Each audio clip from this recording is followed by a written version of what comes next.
काही निर्णय घेतल्याची बातमी आपल्या माध्यमातून संपूर्ण महाराष्ट्रानं पाहिली, महाराष्ट्रामधल्या आमच्या मराठा बांधवांनी पाहिली आणि त्याच्यावरती महाराष्ट्रामध्ये बरीच चर्चा सुरू आहे।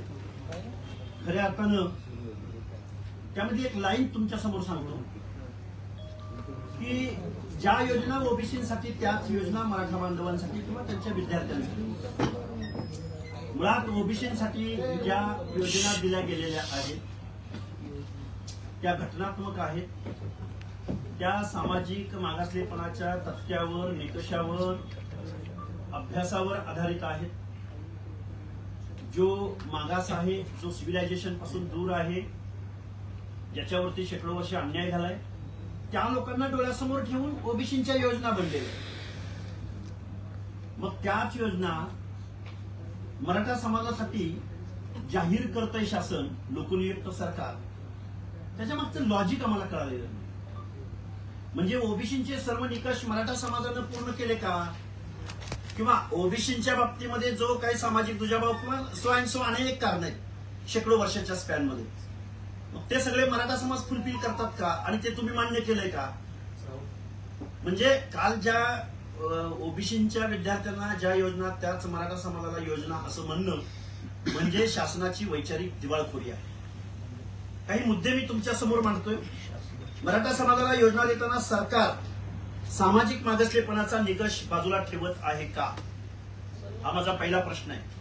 दुसरा प्रश्न, ओबीसी, दलित आणि आदिवासींसाठी असलेल्या संस्थांना, महामंडळांना अपुरा निधी, मात्र मराठा समाजासाठी स्वतंत्र योजनांचा वर्षाव, हा कोणता सामाजिक न्याय आहे? दुसरा प्रश्न।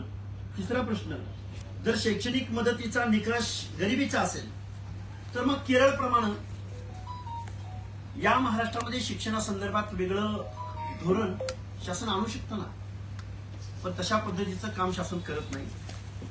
ओबीसी विद्यार्थ्यांच्या शिष्यवृत्ती, वसतिगृह, महामंडळे, कौशल्य विकास योजनांना पुरेसा निधी नाही, पण नवीन योजनांना पैसा कुठून येतो?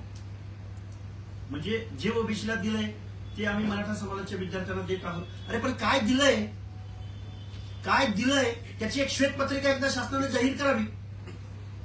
मुळात टोटल बजेट पैकी 7 ते 8 लाख करोड पैकी 0.6% बजेट या महाराष्ट्रातल्या 50%हून जास्त असणाऱ्या ओबीसीच्या सामाजिक न्याय हक्काच्या योजनांसाठी, शिक्षणासाठी, शिष्यवृत्त्यांसाठी दिले गेले। पुरं 1% सुद्धा नाही, मग ते मराठा समाजाला द्यायचं आहे का?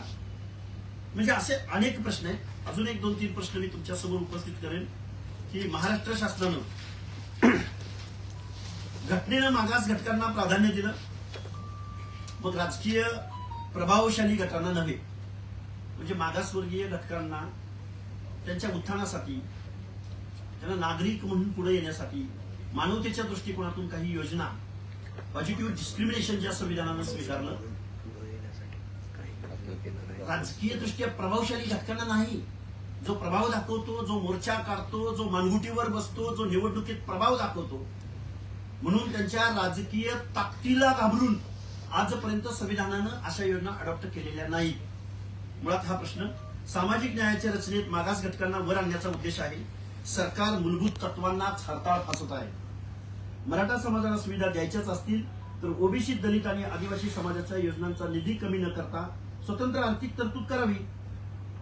सरकारने सांगावे सामाजिक न्यायाचा निकष मागासलेपणाचा आहे की मतांची संख्या। म्हणजे मी काही मुद्दे तुमच्या समोर मांडायचा प्रयत्न केलाय। मुळात कालचा जो निर्णय आहे तो असंविधानिक आहे आणि मग महाराष्ट्र जीएसटी भरणारा, म्हणजे देशात 1 नंबरला जीएसटी महाराष्ट्र भरतो, महाराष्ट्राचा जीडीपी 1 नंबरचा आहे, महाराष्ट्र प्रगत महाराष्ट्र म्हणून महाराष्ट्राला ओळखलं जातं, महाराष्ट्र इतर राज्यांच्या तुलनेमध्ये वेगळा आहे म्हणून महाराष्ट्राकडे पाहिलं जातं। मला वाटतंय महाराष्ट्र शासनानं या सगळ्या गोष्टींचा विचार करून महाराष्ट्रामध्ये एक दर्जेदार शिक्षण देणारं, शिक्षणाबाबतचं एखादं धोरण महाराष्ट्र शासनानं जाहीर करावं। मला वाटतंय मराठा समाजाला ओबीसीच्या योजना दिल्या, मग आता राहिलं कोण महाराष्ट्रामध्ये, कोण राहिले त्याची यादी जाहीर करावी। आणि मग मराठा समाज जर ओबीसीच्या योजना घ्यायला घेणे एवढी जर त्यांच्यावरती आगतिक आणि वाईट परिस्थिती आली असेल तर मग राहिले कोण आणि मग त्यांच्या संदर्भात महाराष्ट्र शासनाचं धोरण काय, असा आमचा एक बेसिक सवाल आहे शासनाला। आता मी काही मुद्दे तुमच्या समोर मांडण्याचा प्रयत्न केला, तुम्ही प्रश्न विचारू शकता। हाके साहेब, तुमचा या सगळ्या जो निर्णय राज्य शासनाने घेतलाय विद्यार्थ्यांसाठी जे योजना आहेत त्या, याला तुम्ही ओबीसी नेते म्हणून विरोध करताय का आणि राज्य सरकारच्या या निर्णयाचा निषेध करताय का तुम्ही या सगळ्याच्या? या हे बघा, एकतर मराठा समाजाच्या विद्यार्थ्यांना जर काही वेगळं मिळत असेल तर त्याला विरोध असण्याचं आमचं कुठलंही कारण नाही. पण असं धोरण जाहीर करत असताना त्यामागचे निकष काय आहे? कुठल्या संस्थेनं असा रिझल्ट दिलाय की मराठा समाजाला या योजना दिल्या पाहिजे? तुम्ही नीती ठरवताय, तुम्ही धोरण ठरवताय. हे धोरण ठरवत असताना ते तथ्यावर आधारित असलं पाहिजे ना. कोणती तथ्य आहेत? कुठल्या समितीने शिफारशी केल्या की ओबीसी प्रमाणे मराठा समाज हा प्रचंड मागासलेला आहे आणि या समाजाला प्राधान्य देण्याची आवश्यकता आहे? कुठल्या समितीनं सांगितलं? मला वाटतंय झुंडशाहीला बळी पडलेलं हे सरकार आहे.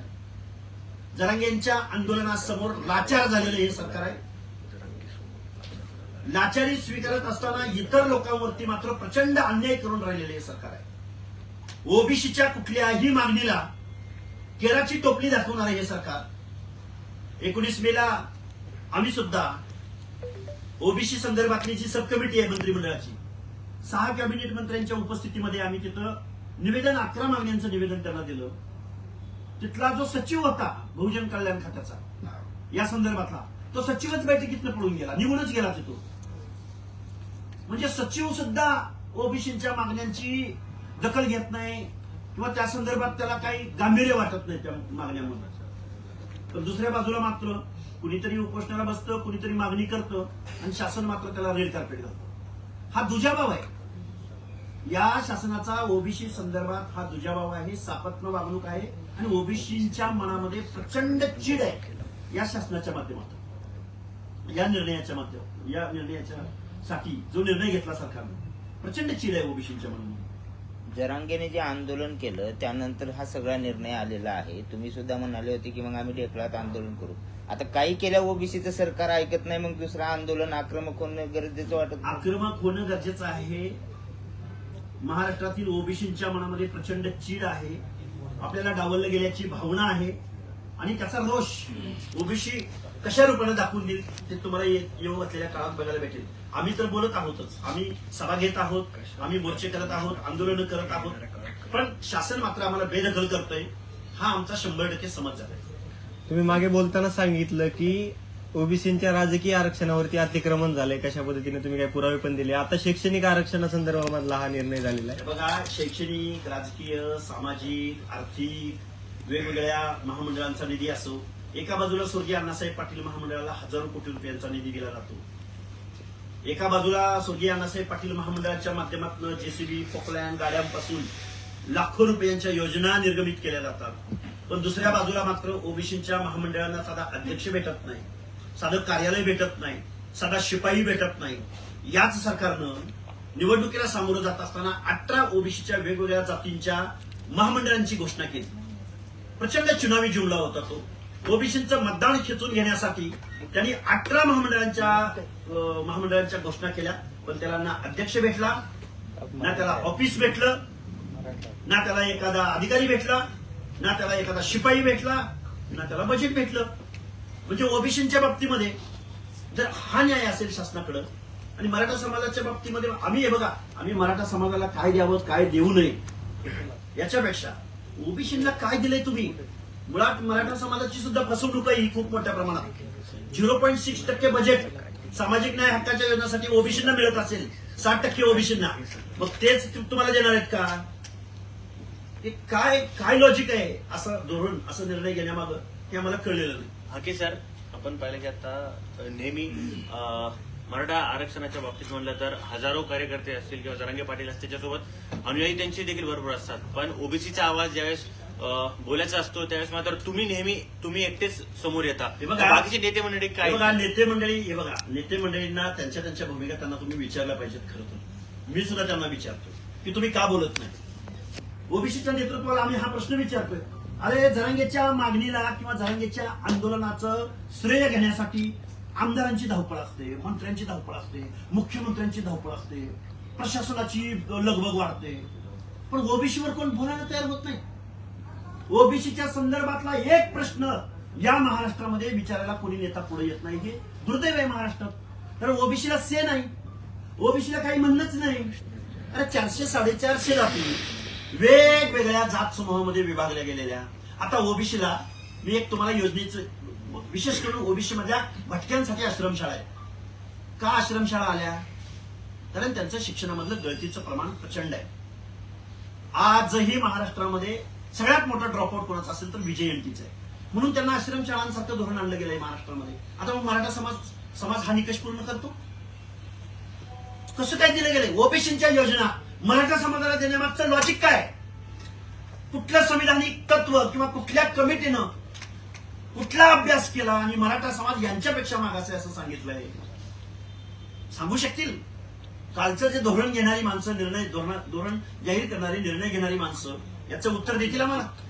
नक्की सर, जर ओबीसीच्या निधीला कात्री लागणार नसेल आणि नवीन निधी उभा करून सरकार जर ओबीसीला ज्या योजना देते त्या मराठा समाजाला देत असेल, विद्यार्थ्यांचं त्यातून जर कल्याण होणार असेल तर तुम्हाला अडचण हे बघा, दोन समान भावामध्ये समान वाटणी केली जाते. पण दोन भावामध्ये एक जर हँडिकॅप्ड असेल, फिजिकली हँडिकॅप्ड असेल तर त्याला प्रमोट करण्यात. नाही, प्रश्न तो नाहीये. त्याचा प्रश्न काय आहे? समजा 100 रुपये ओबीसीला आहेत आणि तुमच्या योजना देताना 200 रुपये दिले जातील, 150 रुपये दिले जातील, जे वरचे पैसे मराठा समाज. मग तुमचा विरोध काय? जर एक्स्ट्रा निधी दिला तर आहे ना लोक. आहे मराठा समाजाला जे ओबीसीला ते मराठा समाजाला दिलं जाणार आहे, त्यांना जर वेगळा निधी वापरला, ओबीसीचा निधी आहे तोच ठेवला तर तुम्हाला अडचण काय? हे बघा, प्रश्न असा आहे, फक्त मराठा समाजाला काम सांगू शकता तुम्ही? एकच मराठा समाज मागासलेला आहे महाराष्ट्रामध्ये ओबीसी सोडून. इतर काय करतील मग? काय धोरण आहे तुमच्याकडे? कुठला अभ्यास आहे? कुठला सोशो इकॉनॉमिकल सर्वे आहे तुमच्याकडे की म्हणून तुम्ही ओनली वन मराठा? कुठली अशी कोणती वेळ आली मराठा समाजावर की तो डिप्रेस झालाय, त्याच्यावर सामाजिक अन्याय झालाय? का हो? मराठा समाजाचे आमदार जास्त म्हणून? मराठा समाजाच्या हातात गावच्या पोलीस पाटलापासून सरपंचापासून महाराष्ट्राच्या मुख्यमंत्री पदापर्यंत त्यांचा दबाव त्यांचा, म्हणून मराठा समाजासाठी घोषणा करताय तुम्ही? पण तुम्ही एका बाजूला म्हणताय की राज्य मागासवर्गीय आयोगाचा अभ्यास तुम्हाला आहे, तुम्ही त्याचे सदस्य होता. तुम्हाला असं कधीच जाणवलं नाही की काही खेड्यापाड्यातला मराठा समाज मागासलेला आहे, त्यांच्यासाठी? हे बघा, या आपल्या संविधानामध्ये दोन भाग आहेत. आरक्षण पॉलिसी की जे सोशली डिप्रेस्ड आहे त्यांच्या बाबतीत एका समूहानं दुसऱ्या समूहावर अन्याय केला, त्या लोकांसाठी आरक्षण पॉलिसी काम करते. पण मग इतर लोकांसाठी योजना, धोरणं नाहीत का? आहेत. पब्लिक वेलफेअर आहे, सोशल असिस्टन्स आहे, शासनाच्या वेगवेगळ्या योजना आहेत ना. गावातल्या प्रायमरी, माध्यमिक, उच्च माध्यमिक ह्या सगळ्या शिक्षणाच्या योजना आहेत, पाण्याच्या योजना आहेत, शेतकऱ्यांच्या योजना आहेत, रस्त्यांच्या योजना आहेत. 99.99% बजेट त्यावर खर्च होतंय ना महाराष्ट्राचं. आणि ओबीसीसाठी 0.6% बजेट आहे की जे सोशली हँडिकॅप्ड आहेत. तुम्ही ते संविधानानं हे स्पेशली अडॉप्ट केलंय. त्या अजिंक्यांच्या प्रश्नाचं उत्तर द्या ना. जर अजिंक्यचा निधी जर त्यासाठी वेगळा ठेवला असेल तर हक्केंना किंवा ओबीसी समाजाला काय प्रॉब्लेम? महाराष्ट्राची लोकसंख्या किती? जे काही असेल हो. महाराष्ट्र, अरे ऐका ना, महाराष्ट्रामध्ये लोकसंख्या किती? महाराष्ट्रामध्ये जाती किती? मराठा समाज एकच मागासला असा दावा आहे तुमचा? अजिंक्यचा दावा आहे? एकच मराठा समाजाला दिलं अहो, पाहिजे. त्यांनी प्रश्न काय विचारलाय काय सर? विचारलंय? मराठा समाजाच्या इतर लोकांना द्या ना, देताय. सर ऐक ना, मराठा समाजाच्या बाबतीत काल जे सरकारने निर्णय घेतला असतील त्या निर्णयासाठी जर राज्य सरकारनं वेगळा निधी तरतूद केला तर काही प्रॉब्लेम आहे का? मला सांगा, एका मराठा कम्युनिटीला असं धोरण राबवण्याचं कुठल्या समितीनं शिफारस केली? कुठला सर्वे पुढे आलाय म्हणून त्यांच्यासाठी हे धोरण राबवावं लागलंय? बाकीचे लोक कुठे आहेत? नाहीत. बाकीची लोक, त्यांचं शिक्षणाचं गळतीचं प्रमाण नाही, फक्त मराठा समाजाचंच आहे. तुम्हीच मला उत्तर द्या या प्रश्नाचं. ओके साहेब, पहिल्या सुरू जेव्हा तुम्ही आंदोलन केलं त्यावेळेस जरांगेचं पण आंदोलन सुरू होतं, त्यावेळेस तुम्ही जाहीरपणे नावं घेत होता. बावनकुळे, पंकजा मुंडे, धनंजय मुंडे, हे जे ओबीसी नेते आहेत, छगन भुजबळ तुमच्या स्टेजवर होते. आता तुम्ही आव्हान करणार आहे का ओबीसी नाही या नेत्यांना फिरू देऊ नका? तुम्ही नावं घेत नाही, तुम्ही नुसतं म्हणता त्यांचं राजकारण करायचं. ते त्या ओबीसीच्या ह्याच्यावर निवडून येतात, ते ओबीसी नेते म्हणून देशभर फिरतात, त्यांचं नाव काय घेत नाही? घेतो ना, लगेच घेऊ. हा, घ्या. लगेच घेऊ. या महाराष्ट्रामधले विरोधामधले असलेले पहिल्यांदा विरोधक की ज्यांनी खूप मोठा आवाज करायला हवा, आंदोलन करत असतात. आजही ओबीसीना जिल्ह्याच्या ठिकाणी एखादं वसतिगृह नाही. सर जे नाही, ओबीसी नेत्यांच्या ओबीसी नेत्यांना तुम्ही जे ओबीसीचे नेते आहेत, त्यांच्यावर तुम्ही आरोप करताय की ओबीसीकडे ते दुर्लक्ष करतायत. तुम्ही आता या पत्रकार परिषदेत जाहीर करणार का हे सगळे नेते ओबीसींना किंवा तुम्ही आव्हान करा. हे बघा, ओबीसीची सब कमिटी मधले 6 ते 7 कॅबिनेट मंत्री कोण? त्यांनी अरे माहिती आहेत ना तुम्हाला नावं सगळ्यांना? घ्या. नावं घ्या. नावं घ्या. कळू द्या ना. एक महाराष्ट्राला कळू मिनिट. द्या. हे बघा, ओबीसी सब कमिटीचे अध्यक्ष माननीय मंत्री महोदय चंद्रशेखर बावनकुळे साहेब, माननीय ज्येष्ठ नेते ओबीसीवर नेहमी आक्रमक भूमिका घेणारे छगनरावजी भुजबळ साहेब, त्यानंतर गणेश नाईक साहेब, त्यानंतर गुलाबराव पाटील साहेब, त्यानंतर संजयजी राठोड साहेब, त्यानंतर पंकजा मुंडेताई, या सगळ्या माणसांनी ओबीसी बद्दल तुम्ही बोलणार आहात की नाही हे तुम्ही ओबीसीला सांगा. आणि जर तुम्ही बोलणार नसाल तर तुम्ही ओबीसी म्हणून घ्यायचं बंद करा. आणि ओबीसीची थोडीशी जरी चाल असेल तर शासनाला ओबीसीला शासनानं काय दिलं, ओबीसीच्या अनेक योजनांकडे अनेक महामंडळांकडे हे शासन दुर्लक्ष का करतं हे प्रश्न विचारा. नाहीतर जनता तुम्हाला बरोबर तुमची जागा दाखवून दिल्याशिवाय राहणार नाही. भाजप नेहमी म्हणतो ओबीसी आमचा डीएनए आहे, पण आता त्याच भाजपने मराठ्यांना सगळ्या सवलती दिल्या. मग भाजपने डीएनए बद्दल असं तुम्हाला आरोप करायचा की फक्त मराठ्यांची संख्या जास्त आहे म्हणून सरकार त्यांच्या बघा, लांबून आता भाजप राहिलेली नाही. आता मुंडे महाजनांची भाजप जोपर्यंत होती त्यावेळी त्यांना माधव लागायचा, ओबीसी लागायचा, दीनदलित लागायचा. आता या भाजपनं सगळे कारखानदार, भांडवलदार, रिपीट अगेन अँड अगेन निवडून येणारे संस्थानिक जवळ घेतलेले आहेत. आता भाजपला इथला काँग्रेस मुक्त भारत बनवायचा होता, त्यांनी आता काँग्रेस युक्त भाजप बनवली. त्यामुळे कुठला डीएनए, कसला डीएनए असेल तर भाजपनं सांगावं. आम्ही जे प्रश्न उपस्थित केलेत ते. तुम्ही जाहीर करणार का इथून पुढे ओबीसीने भाजपला मतदान करू नये? हे बघा, आज रोजी निवडणुका तर अजून 2-3 वर्षावर आहेत. अजूनही आम्ही इथल्या सरकारला आम्ही अजूनही म्हणतोय की तुम्ही आमच्या योजना मान्य करणार का नाही, त्या तुम्ही ओबीसीला न्याय देणार का नाही. देणार नसतील तर येऊ घातलेल्या कुठल्याही निवडणुका असत ओबीसी त्यांना बरोबर उत्तर देईल. आणि आम्ही जाहीर आवाहन करू की ज्यांनी ओबीसीचं आरक्षण जात असताना ज्यावेळी ओबीसीला काही द्यायची वेळ आली होती किंवा द्यायची वेळ होती त्यांनी जर दुर्लक्ष केलं असेल तर आम्ही त्यांना, ते काय आमचे पाहुणे राहू का, किमान विचारानं तर असायला हवेत ना. नक्की सर, एक तर तुम्ही विरोधातले जे ओबीसी नेते आहेत त्यांच्यावर पण नाराज आहे, कारण त्यांनी आवाज प्रचंड नाराज आहोत. ते उठवत नाहीत. सत्तेतील नेत्यांवर पण तुम्ही नाराज आहे, ते पण काय करत नाहीत. मग एखाद्या पक्षाची घोषणा वगैरे एखाद्या पक्षाची नाही बघा, मी आज घेऊन आलो, मी तुम्हाला दाखवतोय, तुम्ही समजून चाला. तुम्हाला असं वाटतं का की आता ओबीसीचा तुम्हाला वी वॉन्ट सोशल जस्टिस. आम्ही सामाजिक न्याय मागत आहोत. का हसतोय बोल. बबनराव तायवडेच तुमचे काल त्यांनी स्टेटमेंट दिले. आमचे नाहीत बबनराव तायवाडे, ओबीसीचे नेते. ओबीसीचे नेते आहेत ते सेल्फ डिक्लेअर्ड असतील. कारण सकाळी एक भूमिका असते तायवाड्यांची आणि संध्याकाळी एक असते. ते नक्की काय बोलतात हे ओबीसीने आजही कळलेलं नाही.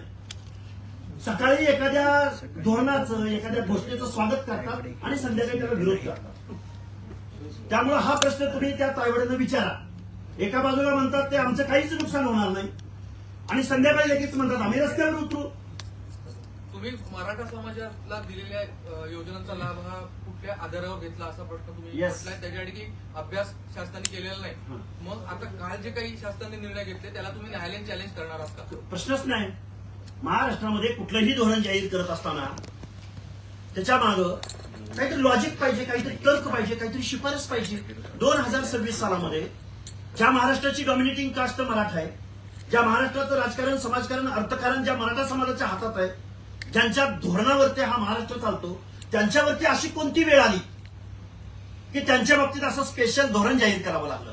आणि ते धोरण जाहीर करत असताना त्या धोरणात असं म्हणतात की ज्या योजना ओबीसींना त्याच योजना मराठा. तर ओबीसीला काहीतरी निकष आहे ना, काहीतरी तत्व आहे ना, काहीतरी घटनात्मक मूल्य आहेत ना त्याच्या पाठीशी. मग मराठा समाजाला एकट्यालाच का? परत मी प्रश्न बघायचाच तुमचा प्रश्न, इतर समाज नाहीत का महाराष्ट्रामध्ये, राहतात की नाही राहतात?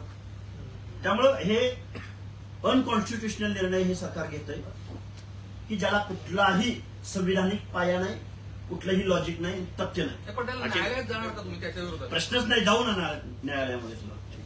आता याला चॅलेंज कसं करणार? कारण कसं हा धोरणात्मक निर्णय म्हणून शासन पर्यायाने एका अर्थाने पॅरल आरक्षण देत आहे ओपनली. मी जे बघा आरक्षण अहो तुम्ही मुळात ते मुळात असे दिले. मुळात आरक्षणाला अर्थ राहिले आरक्षण मुळात मुळात या गव्हर्नमेंटमध्ये असलेल्या लोकांना सिविक सेन्स नाही असं मी जबाबदारीने मी इथं तुमच्या समोर मी माझं मत व्यक्त करतो. त्यांना आरक्षण का दिलं जातं, कुणाला दिलं जातं, का कशासाठी दिलं जातं याची थोडीशी जरी अक्कल या सरकारमध्ये एखाद्या मंत्र्याला एखाद्या माणसाला असती तर अशा पद्धतीचा GR किंवा अशा पद्धतीची हेडलाईनच आलेली असतात की जे ओबीसीला तेच मराठा समाजाला. तर ओबीसी मध्ये मी मग आश्रमशाळा दिली जाते, कुणाला दिली जाते, का दिली जाते, तोंड उघडायला लावू नका. ती योजना आता तुम्ही मराठा समाजाला देणार का? काय म्हणजे नक्की काय चाललंय? आंधळ गळते आणि कुत्रं पेट खात आहे. हे फक्त निवडणुकीला घाबरलेत, मताला घाबरलेत, झुंडशाहीला घाबरलेत, कोणतरी मानगुटीवर बसतंय या गोष्टीला हे आता घाबरलेत. पुढे घेऊन नका. हो मग आता कशासाठी निर्णय घेत आहेत? आता कुणाला घाबरते? मागचं काय नाही घाबरतेत कुणाला? मग का निर्णय असे जरांगे घेतले? परवा उपोषणाला बसले म्हणून हे केलंय का? प्रश्नच नाही. मग कडक उन्हात किंवा तुम्ही आता मग पावसात आता उपोषण इथून पुढे करायला जरांगेने लागलो उपोषण करावं की नाही? जरा गेली उपोषण महिन्याला करावी. महाराष्ट्रातलं आरक्षण सगळं संपवून टाकावं. गावच्या पोलीस पाटील सरपंच पदापासून आता लोकल बॉडी मधलं तर पूर्णतः आरक्षण गेलेलं आहे. शिक्षण आणि नोकऱ्यामधलं जो प्रसाद लाड नावाचा माणूस जरांगेंना या संदर्भात अवगत करायला लावता त्या प्रसाद लाडांकडं आणि चंद्रकांत गायकवाडांकडं लाखो नोकऱ्या आहेत की जिथं आरक्षण पाळलं जात नाही, जिथं PF भरून घेतला जात नाही, जिथं ESIC काय ते भरून घेतलं जात नाही, जिथं कुठलीही कामगार कायदे राबवले जात नाहीत, जिथं महिलांना वगैरे काय स्पेशल मध्यंतरी पगार थकवली होती त्यांनी. देतच नाही ते. अरे नोकऱ्या आता सरकारकडे उरलेत कुठं? नोकऱ्या आता प्रसाद लाड, चंद्रकांत गायकवाड अजून एक 10 लोक आहेत आउटसोर्सिंगच्या माध्यमातून नोकऱ्या दिल्या जातात. कुठं राहिले नोकऱ्या? आणि कशाला आरक्षण मागताय तुम्ही? शासकीय नोकऱ्या अशा किती आउटसोर्स केल्यात आणि किती लोकांकडे ते आता गेलेले आहेत त्याचं लाखो नोकऱ्या प्रसाद लाड यांच्या सांगण्यावरनं त्यांची स्वतःची जी कंपनी आहे काय क्रिस्टल नावाची, त्या कंपनीच्या माध्यमातून ते लाखो लोकांना आणि गव्हर्नमेंट त्यांना 10 ते 12% टॅक्स देते, म्हणजे सर्व्हिस चार्ज देते, सर्व्हिस चार्ज. आणि मग ती कंपनी त्यांच्या कंपनीच्या मार्फत त्यांना 20,000 ते 1.5 लाखापर्यंतचा पगार करते. म्हणजे पॅरलल सरकार चालवतोय तुम्ही लाड आणि चंद्रकांत गायकवाडांच्या माध्यमातून. उद्या मी तुम्हाला 10 लोकांची लिस्ट देतो. आणि कुठल्या नोकऱ्या? कुठल्या दीनदलिताला, कुठल्या आदिवासीला, कुठल्या ओबीसीला तुम्ही धोरण देताय? काय धोरण आहे तुमचं? या सरकारी नोकऱ्या जिथं सामाजिक न्यायाच्या दृष्टिकोनातून पाहिलं गेलं असतं, जिथं कामगार कायदे इम्प्लिमेंट झाले असते, जिथं महिलांच्या बाबतीमधल्या स्पेशल तरतुदी इम्प्लिमेंट झाल्या असत्या, हे खाजगी सगळे हे कमिशन एजंट